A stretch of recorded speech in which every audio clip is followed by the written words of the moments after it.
Hi, this is Emil Hinton. I'm doing a video presentation for the Transcription project for applied musicianship, and I'm doing a chorus of Bill Evans on What Is This Thing Called Love, which you'll see with the backing and without to a click.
One of the main reasons I love Bill Evans is his use of voicings and harmony and the way he plays ballads and how he can have so much space with so much density at the same time.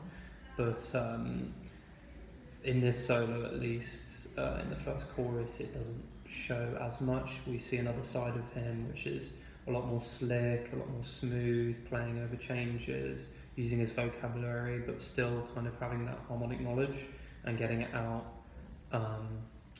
through his line playing, basically. I also loved the way that Bill approached his rhythmic playing in the solo as well. On the second day he starts going into these crotchet triplet lines, specifically when he hits the second D half diminished. He starts to play this line with two quavers at the end of the crotchet, so da da da da da da da da da. And this creates like a kind of different way of playing swung quavers, as it does occupy the same amount of space as swung quavers. It's kind of the same amount of notes, whereas it's also just a different way of playing it. So you can basically do any swung quaver line in this way, as it is the same amount of notes, 4 notes, which I found really interesting and something I hadn't looked into. Here's an example of me playing the line both with swung quavers and in his style of the kind of crotchet quaver triplet.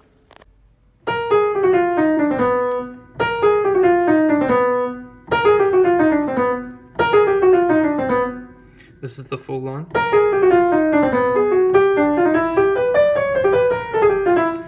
Now I've changed it up a bit on the swung quavers because he does do full crotchet triplets, which means that it doesn't occupy the same amount of space.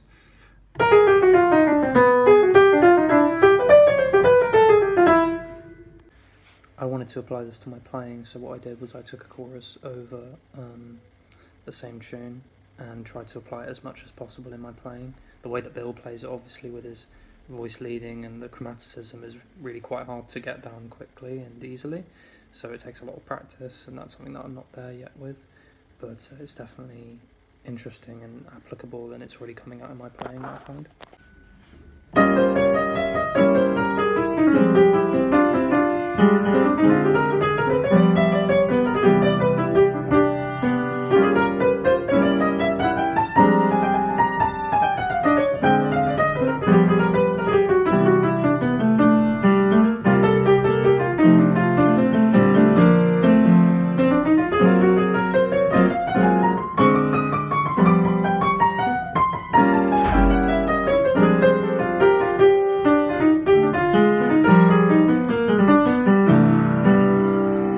I also wanted to look at the harmonic side of his solo, so what I did was I picked out 2 phrases, one looking at the way he approaches his F minor change, and also the way that he approaches dominant chords, and I picked out 2 lines that I thought I could apply and add to my jazz vocabulary, which has already, since I've done the transcription, been happening a lot.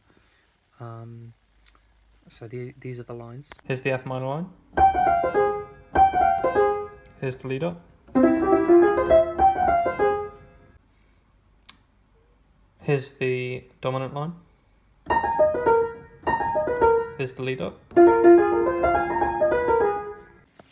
With these lines, I looked at creating an exercise where I could apply them over the changes of what is this thing.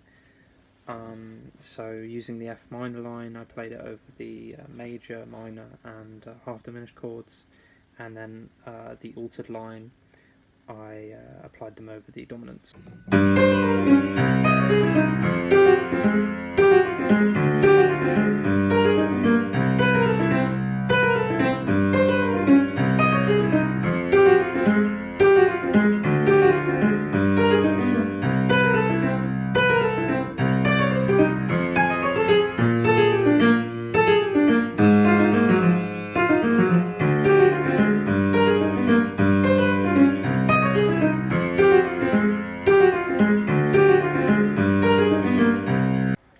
Regarding the F minor line for the major and half diminished chords, I had to transpose them to fit the chord diatonically.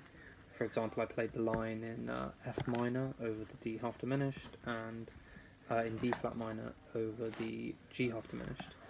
I also played the relative minor of the major chords, so C and B flat major. I played A minor and G minor.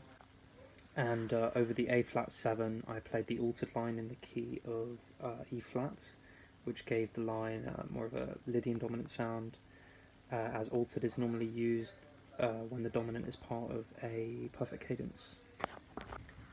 Here's me playing a quick chorus over the changes of What Is This Thing, after studying the transcription a bit and trying to apply what I talked about in the video.